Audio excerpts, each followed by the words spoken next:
अस्सलाम वालेकुम दोस्तों। आज मैं वीडियो काफ़ी दिनों बाद बना रहा हूं और इंशाल्लाह इस वीडियो में हम बात करेंगे आज़रबाईजान के हवाले से भी और यहाँ के हवाले से भी जहाँ पे मैं मौजूद हूँ। साउथ अमेरिका एक्वाडोर कंट्री है जहाँ पे मैं मौजूद, तो यहाँ के हवाले से भी कुछ आपको इन्फॉर्मेशन दूंगा और कुछ दोस्त जो रब्ता कर रहे हैं आज़रबाईजान की, क्योंकि मेरी पिछली वीडियोस तमाम जो हैं वो आज़रबाईजान के हवाले से मैंने बनाई हैं। तो काफ़ी सारी मेरे ख्याल है कुछ 100 से ज़्यादा वीडियोस मैंने आज़रबाईजान में बनाई हैं। तो इंशाल्लाह आज की वीडियो में मैं वहाँ के भी कुछ सवालात जो आ रहे हैं दोस्तों के, उनके भी कोशिश करूँगा कि दोस्तों को जवाब दूँ और यहाँ के हवाले से भी आपको कोई इन्फॉर्मेशन दूंगा। काफ़ी दिनों बाद वीडियो बना रहा हूँ क्योंकि मैं साथ साथ काम भी करता हूँ, जिसकी वजह से टाइम की थोड़ी कमी होती है। इंशाल्लाह मैं कोशिश किया करूँगा कि मैं डेली की तरह एक वीडियो अपलोड कर लूँ और आपको इन्फॉर्मेशन देता रहूँ साथ साथ। मेरा नाम अब्दुल हसीब है, मैं आज़रबाईजान के हवाले से इन्फॉर्मेशन देता था। अब मैं एक्वाडोर आ चुका हूँ, तो यहाँ के हवाले से जो भी मुझे इन्फॉर्मेशन मिलती है वो मैं आप दोस्तों के साथ शेयर किया करता हूँ। उसके बाद आपसे गुजारिश ये है कि मेरे चैनल को सब्सक्राइब कर लें और बेल आइकन पे भी प्रेस करें ताकि आने वाली नई वीडियोस की नोटिफिकेशन आपको मिल जाया करे। सबसे पहले स्टार्ट करते हैं जी। आज़रबाईजान के हवाले से कुछ दोस्त मुझे सवालात भेजते हैं और ज़्यादातर जो है वो कमेंट करते हैं और कमेंट में यही कहते हैं कि भाई आपका वो नंबर ऑन नहीं है। तो नंबर तो मैं खैर पिछली 2-3 वीडियो से अपना जो नया नंबर है यहाँ का वो मैं दे रहा हूँ, लेकिन वो लास्ट वाली वीडियोस नहीं देखते जिनकी वजह से उनको प्रॉब्लम आती है।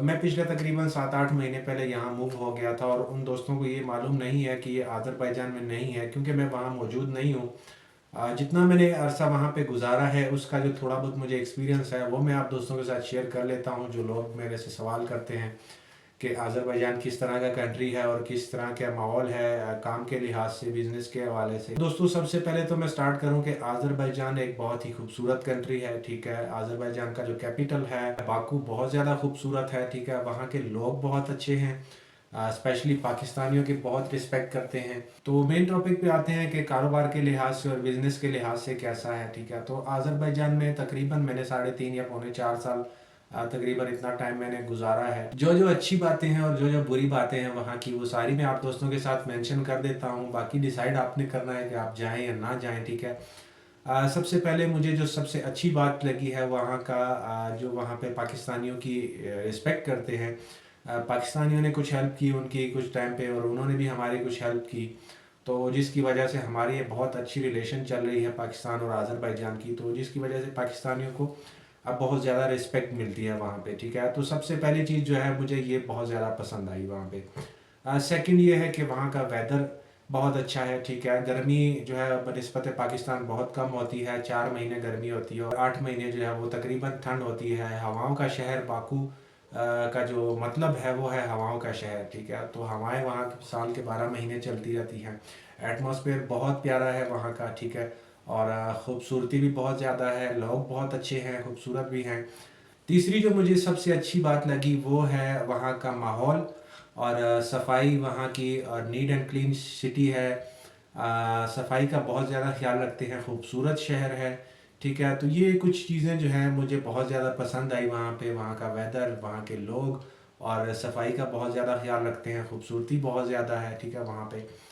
तो उसके बाद आ जाते हैं जी कि डिफ़िकल्ट क्या होता है, मुश्किलात क्या आती हैं अगर बंदा पाकिस्तान से मिसाल के तौर पे बिज़नेस वीज़ा पे जाता है या बिज़नेस का माइंड बना के जाता है, तो उसके लिए मुश्किलात क्या होती हैं, ठीक है। कि डॉक्यूमेंटेशन में क्या प्रॉब्लम आ सकते हैं, ठीक है। तकरीबन आज से साल 1.5 साल जब तक मैं वहाँ पे था तो तकरीबन डॉक्यूमेंटेशन पाकिस्तानियों के लिए और इंडियंस के लिए बहुत ज़्यादा टफ थी।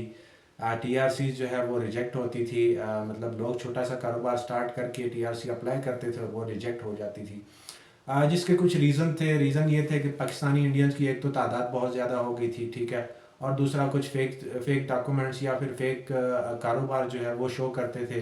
उनकी कुछ रिक्वायरमेंट होती है, कुछ वर्कर शो करने पड़ते हैं, एग्रीमेंट करना पड़ता है, तो वो रिक्वायरमेंट पूरी नहीं होती थी जिसकी वजह से वो उन्होंने रिजेक्शन जो है, सबकी रिजेक्शन जो है वो लगा दी है। और काफ़ी लोगों के मैंने देखा है जिनके काफ़ी नुकसान हुए, 10-15 लाख रुपया लगा के अपना कोई छोटा कारोबार स्टार्ट किया फिर भी टीआरसी नहीं आई, रिजेक्ट हो गई, तो उनको काफ़ी मायूसी होती थी, ठीक है। जिनके पास अच्छी इन्वेस्ट थी और जिनके पास जो अच्छी इन्वेस्ट करना चाहते थे और जो प्रॉपर वे से आते थे, मिसाल पाकिस्तान से बिज़नेस वीज़ा लिया और उस पर आए और उन्होंने इन्वेस्ट अच्छी की, अज़रबैजान में ये रूल है कि आप 50,000 मनात अगर आप बैंक में रख लेते हैं, डिपॉजिट करते हैं, तो आपको ऑलरेडी जो है टीआरसी अप्रूव हो जाती है। तो इन्वेस्ट से भी आपको टीआरसी मिल जाती है और उसी पैसों से आप कारोबार भी कर सकते हैं। तो मेरे ख्याल है जिनके पास इन्वेस्ट थी उनके लिए तो प्रॉब्लम नहीं थी, लेकिन जो छोटे लोग थे, मिसाल के तौर पे जिनके पास ज़्यादा इन्वेस्ट नहीं होती थी, तो उनके लिए ये प्रॉब्लम्स आती थी। ठीक है, फिर कुछ लोग स्टूडेंट वीज़ा पे आते थे और स्टूडेंट का तरीकाकार ये था कि आप कहीं पे भी थे, पाकिस्तान में थे या इंडिया थे, लेकिन आपने आज़रबाईजान से जो है एक इनविटेशन लेटर मंगवाना था यूनिवर्सिटी से, और उसी यूनिवर्सिटी पे आपको स्टडी वीज़ा मिलता, और स्टडी वीज़ा जो है आप उसी इनविटेशन पे जो है आपको एंट्री मिलती एयरपोर्ट से। तो उसमें ये था कि उसमें आपकी फ़ीस जो है $1,000-1,200 लग जाता था, लेकिन आपका 1 साल का जो कार्ड है आपको मिल जाता है। तो मेरे ख्याल से अभी भी वो ऑप्शन है। ठीक है, और थर्ड ऑप्शन जो है, क्योंकि मेन प्रॉब्लम ये होती है कि आपके पास टाइम बहुत कम होता है। ठीक है, तो जो लोग समझदार हैं, जो लोग जिनके पास अच्छी इन्वेस्ट है, तो वो तो खैर इन आउट कर सकते हैं। आप अज़रबैजान जाते हैं, 1 महीना रहते हैं, आप वहाँ से फिर वापस दुबई चले जाते हैं 2 दिनों के लिए, वापस फिर आके आप दोबारा नए वीज़े पे, तो फिर आपको 1 महीना मिल जाता है। ठीक है, लेकिन जिनके पास सोर्सेज ज़्यादा नहीं होते थे, तो उनके लिए ज़्यादातर ये मुश्किलात आती थी। मेरे ख्याल से अभी भी कुछ ज़्यादा चेंज नहीं हुआ, तकरीबन सेम रूल्स हैं, थोड़े बहुत रूल्स चेंज हो सकते हैं। ठीक है, क्योंकि हर मुल्क का अपना लॉ होता है। ठीक है, तो आप अभी भी ट्राई कर सकते हैं, और उसमें ये है कि आपके पास डॉक्यूमेंटेशन जो है वो प्रॉपर पूरी होनी चाहिए। अगर आप बिज़नेस करने के माइंड से जा रहे हैं, तो आपके पास बिज़नेस वीज़ा होना चाहिए। उस बिज़नेस वीज़ा पे जाके अगर आप इन्वेस्ट कर सकते हैं तो बहुत ज़्यादा अच्छा है। अगर आप इन्वेस्ट नहीं कर सकते तो फिर आपको डेफिनेटली इन आउट करना पड़ता है और कोई और ऑप्शन तलाश करना पड़ता है। ठीक है, तो ये आज़रबाईजान की बातें थी। कुछ दोस्त मेरे से सवालात कर रहे थे कि भाई आज़रबाईजान के बारे में कुछ बताएं। ठीक है, इंशाल्लाह मज़ीद आगे वीडियोस में भी बताया करूँगा। अच्छा जी, अब बात करते हैं जी यहाँ के हवाले से, जहाँ मैं मौजूद हूँ, और इस कंट्री का नाम है एक्वाडोर। ये साउथ अमेरिका में एक छोटा सा कंट्री है। इसको लातिन अमेरिका भी कहते हैं, साउथ अमेरिका भी कहते हैं। ठीक है, यहाँ पे मैं कैसे आया, मेरा ट्रैवल कब से स्टार्ट हुआ, मैंने एक वीडियो भी अपलोड की थी जब मैंने ट्रैवल किया था। तकरीबन 5 से 6 महीने पहले मैं यहाँ पे मूव हुआ पाकिस्तान से। तो वीज़ा जो है, अमूमन लोग जो पूछते हैं, पहला सवाल सबका यही होता है कि हमें भाई वीज़ा कैसे मिलेगा। ठीक है, तो उसके बारे में भी आप दोस्तों के साथ मैं शेयर कर लेता हूँ कि यहाँ पे कौन कौन सी कंट्रीज़ हैं ईज़ी जहाँ पे आप आ सकते हैं। ठीक है, इतना इजी नहीं है बनिस्बत बाकी ममालिक के। ठीक है, क्योंकि यहाँ का रूट जो है वो थोड़ा लंबा होता है, रूट बनाना मुश्किल होता है, फिर वीज़ा अप्लाई करना, वीज़ा लेना भी थोड़ा डिफ़िकल्ट होता है। ठीक है, अब आज़रबाईजान की बात तो ही थी, आज़रबाईजान का वीज़ा 3 घंटे में आ जाता है। ठीक है, तो यहाँ के वीज़े में कई कई बार 3-3 महीने, 4-4 महीने, 5 महीने भी लग सकते हैं। ठीक है, डॉक्यूमेंटेशन प्रॉपर पूरी होनी चाहिए, जिसके बाद आपको वीज़ा मिलता है। तो मेरा ट्रैवल जो है वो पाकिस्तान से हुआ था, और मैं पाकिस्तान से कतर आया था, कतर से ब्राज़ील आया था, ब्राज़ील से मैं यहाँ पे एक्वाडोर मूव हुआ हूँ। लेकिन ये है कि वीज़ा इसका पाकिस्तान से नहीं मिलता, पाकिस्तान में इनकी एम्बेसी नहीं है। एम्बेसी जो है वो दोहा कतर में इनकी मौजूद है, एक्वाडोर की एम्बेसी। वीज़ा जो है वो यहाँ से अप्लाई होता है एक्वाडोर से, और आपके जितने भी डॉक्यूमेंट्स होते हैं वो सारे यहाँ की मिनिस्ट्री में सबमिट होते हैं। उसके बाद यहाँ की मिनिस्ट्री जो है वो कतर में दोहा में जो इनकी एम्बेसी है एक्वाडोर की, वहाँ पे मेल करती है, और वहाँ से फिर वीज़ा अप्रूव होता है।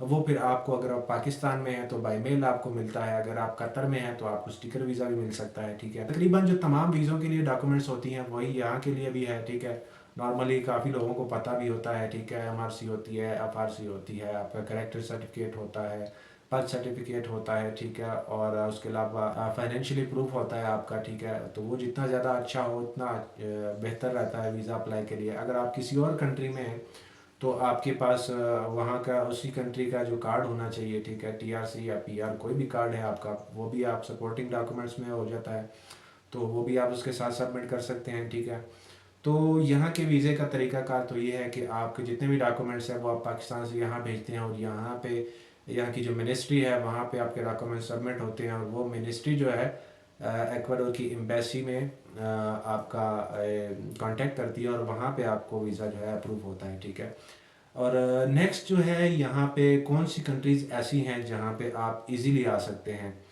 इजीली से मुराद ये है कि वहाँ का वीज़ा आपको थोड़ा आसानी से मिल सकता है। ठीक है, तो मैं आपको 2 कंट्रीज़ रेकमेंड करूँगा। एक नंबर 1 पे आपको मैं रेकमेंड करूँगा बोलीविया।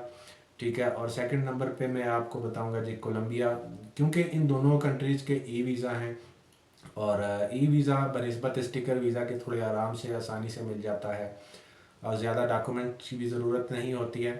तो मेरे ख्याल से वो ज़्यादा बेहतर हैं। ठीक है, आपको ई वीज़ा अप्लाई करें, आप पाकिस्तान से अप्लाई करें, कहीं से भी अप्लाई करें, ठीक है। तो अगर आपको वीज़ा मिल जाता है तो फिर आप अपना मुनासिब सा रूट बनाएं जी, क्या तरीके का जो आपका रूट होता है। अच्छा, ई वीज़े के लिए मैं आपको एक और स्पेशल बात बता दूं कि ई वीज़ा अगर आपको किसी कंट्री का मिल जाता है, ठीक है, तो उस ई वीज़े को आपको ओके टू बोर्ड का स्टैंप लगाना जो है वो बहुत ज़रूरी होती है। ठीक है, जब आप टिकट लेते हैं तो आपने उसको ओके टू बोर्ड करवाना होता है। ठीक है, जो आपकी एयरलाइन होती है वो आपको ओके टू बोर्ड करके देगी तभी आप आएंगे। ठीक है, अगर आपको नहीं मिलेगा, ओके टू बोर्ड एयरलाइन नहीं देगी, तो आप यहाँ पे मूव नहीं हो सकते। ठीक है। और सेकंड चीज़, आप कौन से रूट से आ रहे हैं। ठीक है, आप ब्राज़ील से आ रहे हैं, आप पनामा से आ रहे हैं या कोलंबिया से, किसी भी आप जगह से आ रहे हैं, तो उसका आपने पहले चेक करना है कि यहाँ का मुझे ट्रांजिट जो है वो ज़रूरत है या नहीं है। ठीक है, क्योंकि अभी बहुत प्रॉब्लम होती है इस चीज़ का। पिछले दिनों हमारे दो दोस्त आ रहे थे पाकिस्तान से एक्वाडोर, और वो कतर में तकरीबन उनको दो टिकटें उनकी जो हैं वो ज़ाया हो गई हैं और उनको उन्होंने आने नहीं दिया क्योंकि उनके पास ब्राज़ील का ट्रांजिट नहीं था। ठीक है, तो इन चीज़ों का आपने बहुत ज़्यादा ख्याल रखना है। ठीक है, और नंबर जो है वो मैंने अपना दे दिया है अपनी इस वीडियो में। वीडियो काफ़ी लंबी हो गई है।